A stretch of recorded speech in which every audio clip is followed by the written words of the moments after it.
Hello, and thank you for joining me today for our Sunday STEAM challenge from the Aloha Community Library. I'm Jessie, and today I'll be showing you how to make a leaf rubbing. So we're going to get a little bit artsy and hopefully get in touch with nature too to collect our leaves. You can find those maybe in your backyard or around the neighborhood. You're also going to need some crayons, and preferably with the paper removed, so because we're going to be needing to lay them flat to create the rubbing, and the paper would just get in the way. You'll also need paper and then a nice flat surface to work with like a table, and of course you will need some leaves. And I will say that the fresher they are, the better they work. When they get dry, they're kind of crunchy and fall apart when you're trying to make the rubbing. So get some fresh leaves from your yard or maybe even some potted plants. Make sure to check with your grown-up first before you pick them, and then we'll get started and I will show you how to make a leaf rubbing. All right, hopefully you have your supplies and are ready to make your leaf rubbings. I'm going to pick a few different leaves for mine.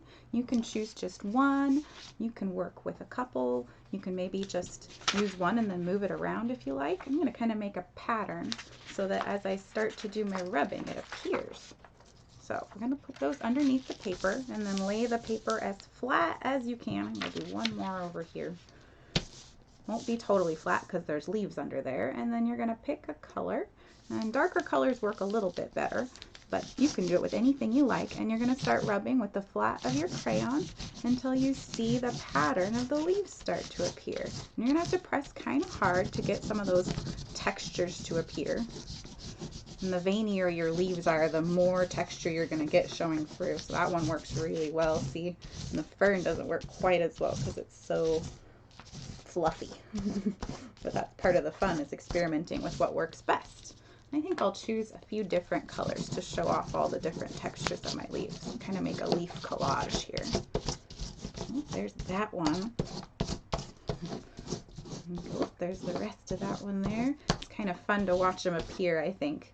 Let's do that last one in yellow. Let's see if that shows up.